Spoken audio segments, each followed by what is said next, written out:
Hey guys and welcome back again. इस video में हम लोग बात करेंगे कि ट्रेंड क्या होता है। तो गाइस, ट्रेंड जो होता है वो मार्केट की दिशा होती है। जिस डायरेक्शन में मार्केट जा रही होती है उसको हम लोग ट्रेंड कहते हैं। अगर मार्केट ऊपर की तरफ जा रही होगी तो हम उसको कहेंगे कि मार्केट के अंदर अप ट्रेंड है। लेकिन अगर मार्केट नीचे की तरफ जा रही होगी तो हम कहेंगे कि मार्केट के अंदर डाउन ट्रेंड है। तो गाइस, इसकी थोड़ी सी डेफिनेशन पढ़ते हैं। तो मैंने यहाँ पर लिखा है, a trend is the overall direction of a market. अब जो ट्रेंड होता है वो डायरेक्शन होती है पूरी मार्केट की। और एन एसेट प्राइस, अब एसेट आपकी क्रिप्टो करेंसी हो सकती है, आपका स्टॉक हो सकता है, आपके बॉन्ड्स हो सकते हैं, आपकी इन्वेस्टमेंट्स हो सकती हैं। इन टेक्निकल एनालिसिस, अब टेक्निकल एनालिसिस क्या होते हैं? टेक्निकल एनालिसिस एक स्टडी होती है जिसके अंदर मार्केट एक्शन को पढ़ा जाता है। ठीक है, अब मार्केट एक्शन को पढ़ने के लिए हम लोग चार्ट्स का इस्तेमाल करते हैं। और चार्ट्स देखने के बाद हम लोग एक फोरकास्ट करते हैं कि मार्केट का जो प्राइस होगा, मार्केट कहाँ तक जा सकता है। तो guys, technical analysis basically prediction होती है on the basis of chart analysis. तो जो हम लोग अभी सीख रहे हैं, हम लोग टेक्निकल एनालिसिस सीख रहे हैं। हम लोग ट्रेंड्स को देख सकते हैं by the help of trend line. हम लोग अभी देखेंगे कि ट्रेंड लाइन को किस तरीके से ड्रॉ करते हैं। इसके साथ साथ हम देखेंगे कि प्राइस एक्शन के थ्रू भी हम लोग किस तरीके से ट्रेंड को जज कर सकते हैं। इसी के साथ जब आप लोग देखोगे कि जब भी मार्केट में हायर हाइज और हायर लोज बनेंगी तो मार्केट अप ट्रेंड के अंदर होगी। लेकिन जब भी मार्केट के अंदर लोअर हाइज और लोअर लोज बनेगी तो मार्केट डाउन ट्रेंड के अंदर होगी। तो गाइस, चलते हैं चार्ट की तरफ और वहां पे मैं आप लोगों को लाइव दिखाता हूँ कि ट्रेंड लाइंस को किस तरीके से ड्रॉ करते हैं और प्राइस एक्शन के थ्रू हम लोग ट्रेंड को किस तरीके से समझते हैं। तो गाइज, अब आप लोग यहाँ पर देखें कि मार्केट कुछ इस तरीके से ऊपर जाती है, फिर नीचे आती है, फिर ऊपर जाती है और फिर नीचे आती है। इसी के साथ आप यहाँ पर देखें कि मार्केट फिर ऊपर जा रही है और फिर नीचे आ रही है। तो गाइज, यहाँ पर समझने की कोशिश करते हैं कि मार्केट का पहले ये हाई होता है, उसके बाद मार्केट अपना लो बनाती है, उसके बाद मार्केट अपना हाई बनाती है और फिर मार्केट अपना लो बनाती है। तो यहाँ पर देखें, पहले ये मार्केट का हाई होता है जो लेवल है इस वक्त अराउंड 24,000 के करीब करीब। तो मार्केट पहले अपना ये हाई बनाती है 24,000 के करीब, उसके बाद मार्केट नीचे जाती है, उसके बाद दोबारा ऊपर जाती है। अब मार्केट ने जो अपना हाई बनाया वो बनाया अराउंड अराउंड 29,000 के करीब। तो अब यहाँ पर देखें, ये वाला पहले हाई होता है, लेकिन अब ये हाई नहीं रहा, अब ये वाला हाई बन गया। तो अब ये वाला जो हाई है ये हाइयर है इस वाले हाई से, तो इसीलिए इसको हम हाइयर हाई कहते हैं। अब ये वाला जो हाई है ये हाइयर है इस वाले हाई से, इसीलिए ये हाइयर हाई कहलाता है। ठीक इसी तरीके से अब आप यहाँ पर देखें तो मार्केट में एक ये लो है और इसके बाद एक ये लो था। तो अब ये वाला जो लो है, ये वाला लो इस वाले लो से हायर है, तो ये वाला जो लो है ये हायर लो कहलाएगा। क्यों?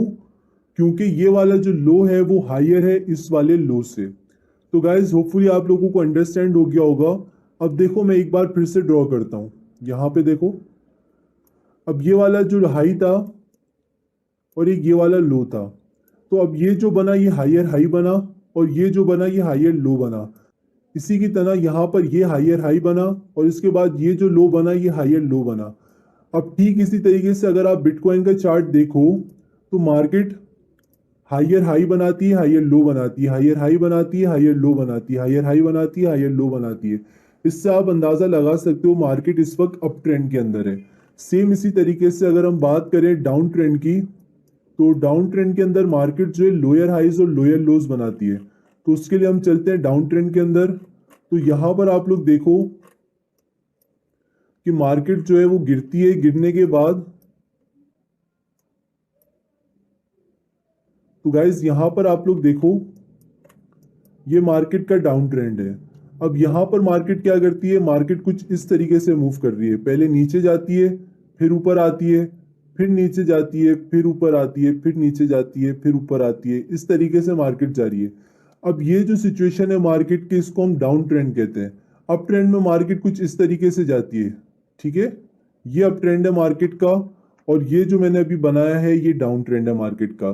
अब यहां पर देखें कि पहले ये मार्केट का हाई होता है, उसके बाद मार्केट अपना लो क्रिएट करती है। मार्केट जब अपना लो क्रिएट करती है उसके बाद मार्केट दोबारा थोड़ा ऊपर जाती है, ऊपर जाने के बाद मार्केट फिर थोड़ा सा नीचे आती है। अब यहाँ पर आप देखें कि पहले ये मार्केट का हाई होता है, उसके बाद मार्केट अपना दोबारा हाई क्रिएट करती है। तो यहाँ पर मार्केट के दो हाई हैं। तो यहाँ पर देखें कि ये वाला जो हाई है वो हाई है स्टिल इस वाले हाई से। अभी जो नया हाई बना जो यहाँ पर मैं एरो बना रहा हूँ, ये वाला जो हाई बना है ये अभी भी नीचे इस वाले हाई से। क्यों? क्योंकि यहाँ पर आप प्राइस देखो जो है 11,000, तकरीबन 11,150 के करीब। अब ये वाला जो हाई बनता है, इसका जो प्राइस बनता है वो है 10,600 के करीब। तो ये वाला हाई स्टिल हाई है इस वाले हाई से, तो इसीलिए हम इसको लोअर हाई कहते हैं, क्योंकि ये लोअर है इस वाले हाई से, इसीलिए ये लोअर हाई कहलाएगा। अब जो नीचे लो है, जो मार्केट ने पहले लो बनाया, इसके बाद जो दोबारा लो बनाया, ये लोअर है इस वाले लो से, तो इसीलिए ये लोअर लो कहलाएगा। अभी ये जो बना ये लोअर लो कहलाएगा, और ये जो बना ये लोअर हाई कहलाएगा। ठीक इसी तरीके से ये लोअर हाई कहलाएगा और ये लोअर लो कहलाएगा। तो गाइज होपफुली आप लोगों को समझ आ रहा होगा कि लोअर लोज क्या होती हैं और लोअर हाइस क्या होती हैं। तो गाइज अब आप लोग देखें डाउन ट्रेंड के अंदर मार्केट यहाँ से नीचे जाती है, यहाँ से फिर ऊपर जाती है, मार्केट फिर नीचे जाती है, मार्केट फिर यहाँ से ऊपर जाती है, मार्केट फिर नीचे जाती है और फिर ऊपर जाती है और फिर नीचे जाती है। तो गाइस ट्रेंड समझने के लिए यहाँ पर देखोगे मार्केट में लोअर हाई बन रही है, लोअर लो बन रही है, फिर लोअर हाई बन रही है, मार्केट में फिर लोअर लो बन रही है, फिर लोअर हाई बन रही है और फिर लोअर लो बन रही है। तो गाइस ये आपको डोनेट करती है कि मार्केट इस वक्त डाउन ट्रेंड के अंदर है। तो मार्केट जब भी डाउन ट्रेंड के अंदर हो, आपको बाई की ट्रेड नहीं लेनी, आपको लॉन्ग नहीं करना, आपको ज्यादा देर तक उसको होल्ड नहीं करना, क्योंकि आपको मार्केट के ट्रेंड के साथ ही जाना है। अगर आप मार्केट में बाई की ट्रेड लगाओगे और मार्केट डाउन ट्रेंड के अंदर जारी होगी तो आपको लॉस होगा। तो गाइस बाई की ट्रेड का मतलब क्या हुआ? लेट सपोज मैंने फॉर एग्जांपल मैंने यहाँ पर बाई किया इस लेवल के ऊपर, जो लेवल है मेरा 8,150 रुपए के करीब।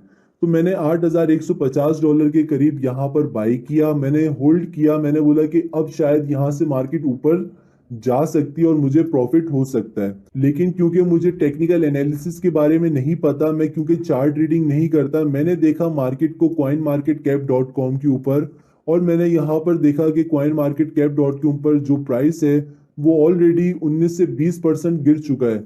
तो मैंने एक ट्रेड लगा दी, मैंने बाई की ट्रेड लगाई, मैंने बोला मैं इसको 2 हफ्ते या 3 हफ्ते वेट करूंगा कि मार्केट यहाँ से ऊपर जाए। मार्केट थोड़ी देर के लिए तो ऊपर जाती है, लेकिन थोड़ी देर के बाद मार्केट फिर गिर जाती है। अब मैं होल्ड करता हूँ, मेरे पास दिमाग में क्या बैठा हुआ है कि मार्केट 20 से 30% ऑलरेडी गिर चुकी है, अब मार्केट नहीं गिरेगी। लेकिन ऐसा नहीं होता, मार्केट किसी की भी नहीं होती, मार्केट अपने ट्रेंड के साथ चलती है। अगर मार्केट के अंदर डाउन ट्रेंड होता है तो मार्केट बेशक जितने मर्जी गिर जाए वो गिरती ही रहती है। अगर मैंने यहाँ पर ट्रेड ली हुई होती तो फिर मुझे लॉस उठाना पड़ता, और मेरा लॉस होता वो ऑलमोस्ट ऑलमोस्ट यहाँ पर आप लोग देखें तो मार्केट यहाँ तक इस लेवल तक गिरती है, तो मुझे लॉस होता अराउंड 30% का। इस तरीके से हम लोगों को ट्रेड नहीं करनी, हम लोग सीखेंगे कि हम लोगों को ट्रेड किस तरीके से करनी है। तो गाइस ट्रेंड के साथ आप लोगों को ट्रेड करनी है। अगर ट्रेंड नीचे की तरफ जा रहा है तो आपको उसको होल्ड नहीं करना, आपको उसको फौरन बेच देना है, और आपको उस लेवल पर होल्ड करना है या उस लेवल पे बाय करना है जहां से आपको लगे कि यहाँ से मार्केट थोड़ी देर के लिए ऊपर जा सकती है। आप वहां पर अपना छोटा सा कमीशन ले सकते हो। यहाँ पर अगर आप ट्रेड लेते भी और यहाँ पर अगर आप मार्केट से निकल जाते तो आपको एक अच्छा प्रॉफिट होता। लेट सपोज अगर आपने यहाँ पे ट्रेड ली होती और आप यहाँ पर ट्रेड में से निकल जाते तो ये आपका प्रॉफिट था, बजाय इसके कि आप इसको होल्ड करते और मार्केट के नीचे गिरने का इंतजार करते रहते और फिर मार्केट के दोबारा ऊपर आने का इंतजार करते, तो यहाँ पर आप ट्रेड से निकल सकते थे। तो इस तरीके से हम लोग देखेंगे नेक्स्ट आने वाले सेशंस में कि हम लोगों को कहाँ पर ट्रेड लेनी है, किस तरीके से ट्रेड लेनी है। होपफुली आप लोगों को इस कोर्स के अंदर एंजॉय आ रहा होगा, आप लोगों के कॉन्सेप्ट्स क्लियर हो रहे होंगे कि कैंडलस्टिक्स क्या होते हैं, कि कैंडलस्टिक्स की इंपॉर्टेंस क्या है, कैंडलस्टिक्स क्या होती हैं, और कैंडलस्टिक्स के बेसिस के ऊपर हम लोग किस तरीके से ट्रेडिंग करते हैं। तो आने वाले सेशंस में हम लोग कुछ सपोर्ट और रेजिस्टेंस के बारे में देखेंगे और मूविंग एवरेजेस के बारे में देखेंगे, जिससे आप लोगों को और ज़्यादा आइडिया हो जाएगा कि हम लोग किस तरीके से ट्रेडिंग करते हैं। तो गाइस मिलते हैं फिर नेक्स्ट वीडियो में। Hey guys and welcome back again. इस वीडियो में हम लोग बात करने वाले हैं कि ट्रेंड लाइंस क्या होती है। तो गाइस ट्रेंड लाइन बेसिकली आपको ट्रेंड देखने में मदद करती है। जिस तरीके से हम लोगों ने देखा कि हायर हाइज और हायर लोज होती हैं और फिर लोअर हाइज और लोअर लोज होती हैं, ठीक इसी तरीके से आप लोग ट्रेंड लाइन को प्लॉट कर सकते हो और वहां से देख सकते हो कि मार्केट इस वक्त अप ट्रेंड में है या डाउन ट्रेंड में है। अगर ट्रेंड लाइन टूटती है तो एक इंडिकेशन होती है कि मार्केट का ट्रेंड चेंज होने वाला है या हो चुका है। तो गाइस हम लोग देखेंगे कि ट्रेंड लाइन को किस तरीके से प्लॉट किया जाता है। तो बेसिकली जो ट्रेंड लाइन होती है वो बहुत आसान होती है और सिंपलेस्ट टेक्निकल टूल होता है जो चार्टिस्ट यूज करते हैं, जिससे वो ट्रेंड को एनालाइज करते हैं। इसके अलावा ये बहुत ज़्यादा वैल्यूएबल होती है क्योंकि ये आपको ट्रेंड की डायरेक्शन बताती है कि मार्केट का जो ट्रेंड है वो किस तरफ जा रहा है, आपको किस तरफ की ट्रेड लेनी है। तो गाइज मैं आप लोगों को लेके चलता हूँ चार्ट के ऊपर, वहां पर हम लोग समझते हैं कि ट्रेंड लाइन किस तरीके से ड्रॉ की जाती है। तो गाइज मैंने यहाँ पर चार्ट ओपन कर लिया है। यहाँ पर आने के बाद मैं यहाँ पे सेकंड नंबर पे क्लिक करूंगा और यहाँ से ट्रेंड लाइन को सिलेक्ट करूंगा। तो यहाँ पर आप देखो ये मेरे पास इस वक्त करंट चार्ट इस तरीके से शो हो रहा है। तो मुझे ट्रेंड लाइन ड्रॉ करने के लिए 2 पॉइंट्स की जरूरत है।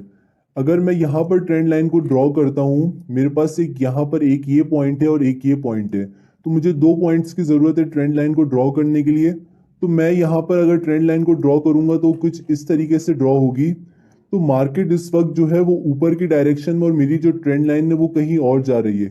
तो इसलिए मुझे मार्केट में रीसेंट 2 पॉइंट्स की जरूरत होगी। बजाय इसके कि मैं मार्केट के पास 2 पॉइंट्स को यूज करूं, मैं मार्केट के रीसेंट 2 पॉइंट्स को यूज करूंगा। मेरे मार्केट के 2 रीसेंट पॉइंट्स ये भी हैं, एक ये पॉइंट है और एक ये पॉइंट है। लेकिन मैं मार्केट को इस पॉइंट से इस पॉइंट को कनेक्ट करने की कोशिश करूंगा, जिसके बाद ये मेरा तीसरा पॉइंट कनेक्ट होगा। तो गाइज यहाँ पर आप लोग देखो, तो मैं यहाँ से ट्रेंड लाइन को सिलेक्ट करता हूँ। इसके बाद इस लाइन से इस लाइन की एक लाइन खींचता हूँ, ठीक है। अब मैं इसको यहाँ से सेट करता हूँ। ये ड्रॉ करने के बाद मुझे यहाँ पर नजर आता है कि ये जो ट्रेंड लाइन है ये मल्टीपल टाइम रिस्पेक्ट कर रही है मार्केट के प्राइस को। यहाँ पर आप लोग देखो कि मैंने ये ट्रेंड लाइन जब ड्रॉ करी तो मार्केट यहाँ पर इसको रिस्पेक्ट करती है, ठीक है। मार्केट यहाँ पर इसको रिस्पेक्ट करती है। मार्केट यहाँ पर देखो, मार्केट आती है, मार्केट यहाँ से उछल जाती है। इसके बाद मार्केट यहाँ से, क्योंकि मैंने यहाँ से इस लेवल को कनेक्ट करा था इस लेवल से, तो ये लेवल जो है वो थोड़ा सा जो है इस तरीके से इसको यहाँ से कनेक्ट करना है, ठीक है। तो यहाँ से मैंने इस लेवल को इस लेवल के साथ कनेक्ट किया, तो मार्केट ने यहाँ पे इसको रिस्पेक्ट किया। इसके बाद मार्केट ने इसको यहाँ पर रिस्पेक्ट किया।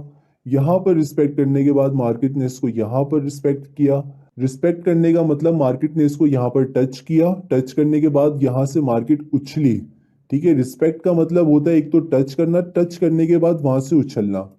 तो मार्केट ने यहाँ पे इसको रिस्पेक्ट किया और इसके बाद मार्केट स्टिल इसको यहाँ पर भी रिस्पेक्ट कर गई। अब यहाँ से देखना पड़ेगा कि मार्केट यहाँ से ऊपर जाती है या फिर मार्केट यहाँ से इस ट्रेंड लाइन को तोड़ती है और तोड़ने के बाद मजीद गिरती है। तो गाइज यहाँ पर ये तो ट्रेंड लाइन टूटने के बाद ही पता चलेगा कि क्या होता है।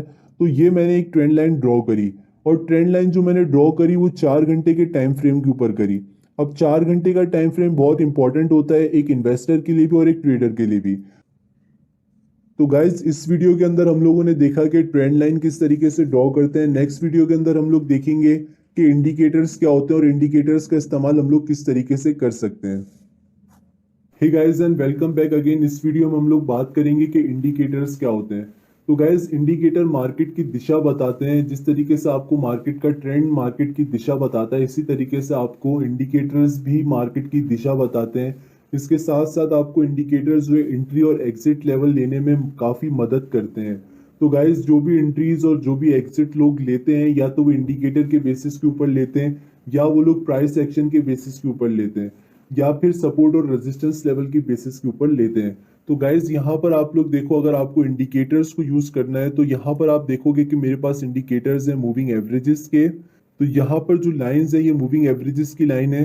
ये मैंने किस तरीके से प्लॉट करी यहाँ पर, तो ये मेरा चार्ट है। यहाँ पर आप देखेंगे तो यहाँ पर FX लिखा हुआ है। FX पे जैसे आप क्लिक करोगे तो यहाँ पे सर्च में आपको जाना है, यहाँ पे लिखना है मूविंग एवरेज एक्सपोनेंशियल।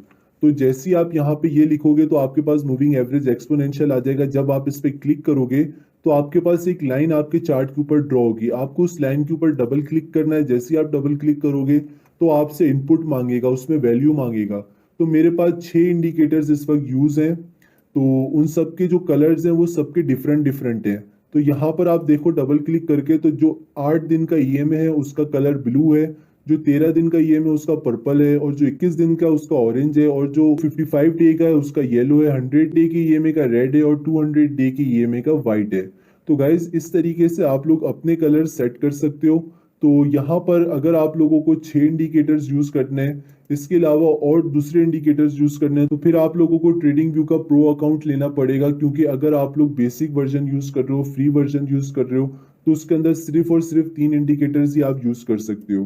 तो गाइज मैं आप लोगों को हाईली रिकमेंड करूंगा कि अगर आप लोगों को मजीद इसके अंदर एडवांस फंक्शंस चाहिए तो फिर आप लोग प्रो प्लस की तरफ जाएं। तो यहाँ पर देखें कि मैंने एफ पे क्लिक करके यहाँ से मूविंग एवरेजेस लिखा और इंडिकेटर्स को यहाँ पर पुटअप कर दिया।